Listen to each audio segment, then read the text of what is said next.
Hello, welcome to the Golf Swing Weekly Fix. My name's Mark Crossfield. We've got some more swings coming at you from my two apps. We've got the iPhone app and also the Android app now.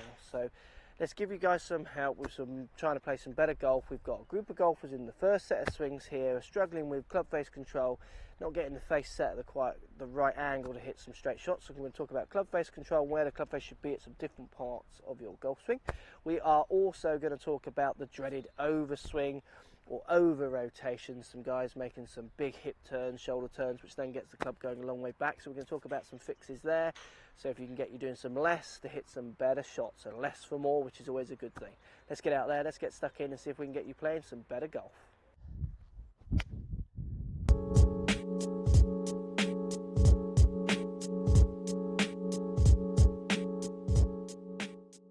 So let's talk about Clubface Control. Clubface Control is something that good players, and certainly these guys and girls who are watching on the telly, have got down to a fine art. They're able to feel where the clubface is at different parts of their swing, even when it's above the head, coming down and coming through, to enable them to hit straight shots. But by being able to feel where the clubface is, it also enables them to hit shape shots as well. So they're able to move the clubface at an angle in relationship to their club puff to get spins on the ball. Now, if we bring that back to a basic level, I get lots of students who come to me for lessons and they have issues with their clubface control. So the club isn't being delivered to the ball straight or square, it's twisted from their beginning position. And we break it down into certain stages of their swings, at certain points. Where should the clubface be at these points? And often the student doesn't know where the face should be at certain points. Now, if you don't know where the face shouldn't be, say for instance at this first stage when the shaft is parallel to the ground, it's equally as bad as them not knowing where it should be at the start. Everyone tends to know where the clubface should be at the beginning, so pointing at the target, leading edge, pointing towards the target. But as soon as the club starts spinning around their body, they lose track of it. They can't feel where it is. And you need to start working on a few key positions to help you control the face and be aware of where the face is at different points of your swing to help you hit straighter shots. So look, let's start with key stage one. Obviously, when you set yourself up to the ball, you need to make sure that the bottom leading edge of the club is at a right angle to the line you want to try and hit the ball along, which I think is a given. Lots of you are very much aware of this. Then in the first stage I want you to just check out is when your club gets parallel to the ground. First checkpoint you're looking for is the leading edge of this club pretty much in relationship to your left arm, parallel with it? Is the toe end of the club pointing more up to the sky, very fractionally, a couple of degrees pointing down towards the ground even? Is it getting into these positions? And then if it's not, where are you in relationship to position? So if you're turning the face more down to the ground, that's a closed position. And then if you're turning the face more up to the sky, that's an open position. So if you get to this first stage and this club isn't in relationship to your left arm, it's more twisted this way or this way, you need to be aware which one you are, open or closed. We'll talk about what causes them in a second, but you just got to be aware of where straight is. Because if you're not, and you're not hitting straight shots, it's going to be very hard for you to go out and have a constructive practice session. You need to be trying to hit some key positions with your face in relationship to your hands to have any control of hitting this ball straight, and also in turn have control of your club path. So look, key position number one, easiest way to check this: take the club back so it's parallel to the ground, simply turn and face the club, try not to look too much, and then could you start a swing again? Could I just hit a ball that way, which I could in that instance? All that means, if you can do that, is that the club has turned back to its first position without twisting the face independent of your hands or your body, so you've not put any ridiculous angles in. So take the club back so it's parallel to the ground, turn and face it. Could you just start off and play again? And you want to be able to. That means the face hasn't twisted, open or closed. Next stage I want you to think about. So once you've got back to stage one in your square, you're going to then set a wrist hinge in. So wrist hinge tends to happen between hips and around your shoulders. So when you take your club back and your left arm is parallel to the ground, just have a look at where the leading edge of the face is once again. If I bring that down to my left arm, what I'm going to see is the leading edge is parallel with my left arm. It's in line with my left arm. I know that turning it this way is closed, turning it this way is open. Lots of people, when they start setting their wrists in, they do a double hinge. So they hinge it up and they also hinge out, or they hinge up and they hinge their wrist back. And what that does is it changes the relationship of the face to where we begun. Okay, so stage one, stage two. Now stage three, you can't look at it so much. I want you to try and feel this. If I take the club up to the back of my backswing, what I'm going to do is feel where the face is, again, in relationship to my left arm. So when it's behind my head, I know if I twist my wrist this way, point the face more at the sky, that's closing the face. And if I twist my wrist this way, pointing it almost more at my face, so the club face pointing more at my face, that's opening the face. Square at the top of your backswing, again, trying to get the leading edge of the club parallel with your left arm. And you can follow those positions on the way down, also into the ball. Arm parallel to the ground. Is it still in relationship to your left arm coming into the ball? Is it still in relationship to your left arm as it comes down? So this being closed, this being open. And then even on the way through, is it still in relationship to my left arm? Turning it down, closed, turn it up to the sky, open. So each part of my swing, I'm very much aware of where open and closed and square is. And what this allows me to do, A, I can feel where open and closed is without looking at it, which is what you want to drill into your golf. So when I hit shots, I can actually play with it. I can hit some shots where I feel like I'm going to close the face and watch what happens to the shape of the ball. So I see that I get a nice big draw, and then I can do ones where this time I'm going to actually drill, try and hit shots trying to open the face. So I'm going to turn my wrist in a way that points the face more up to the target and try and hit one from there.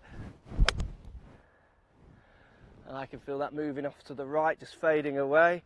And now, because I can open and close it to order, and I know where open and closed is, this allows me now to find the middle ground a lot more. Lets me find where the square position is, which can't always be hit, which is why we practice with lots of balls, but it can attempt it to be hit now because I know where open and closed is. So I'm now going to try and get it to that untwisted square position,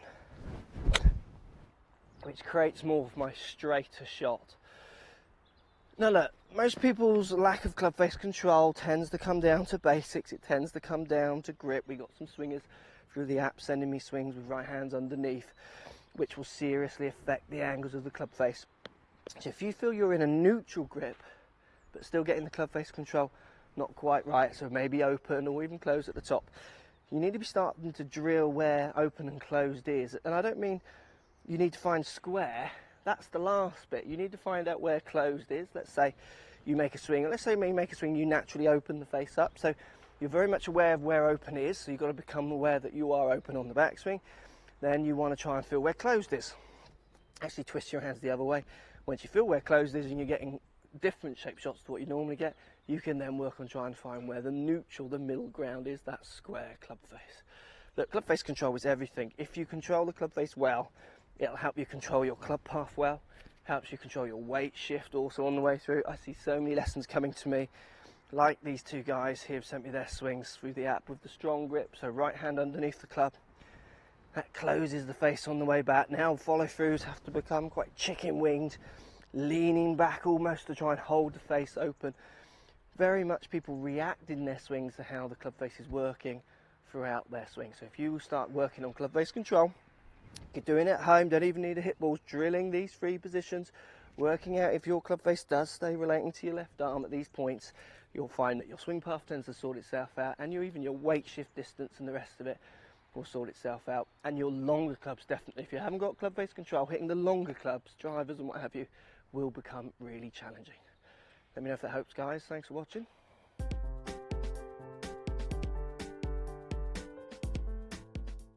Right guys, over rotation, doing far too much on the backswing, and overswings, as people call them, overswings. Look, in my experience of teaching, there's very rarely people who overswing. There are people who swing too far, which we can call overswing, and people relate to as overswing. They literally think that they're swinging the club too far. Now, for most people, an overswing, it certainly comes from the guys who sent me the swing through the apps here, it comes from coming out of key angles. That's why they allow themselves to overswing or make this longer swing. So what I mean by that, if I set myself up to a ball how I should, I've got a 6-iron here, and I start with these key angles here. So I've got one hand going on the club lower than the other, so that makes my shoulders tilt a little bit this way. Spine angle tilts slightly away from the range, hips go slightly forward. Now if I try and turn within these angles, that's about as far back as I can get.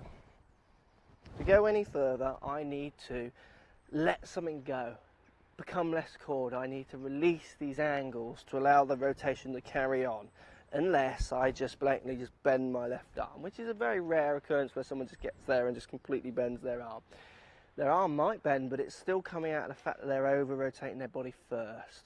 So try and think less of overswinging and think more about trying to turn within the angles you begin. As long as your setup is quite neat and you are getting this slight tilted spine angle, hips forward.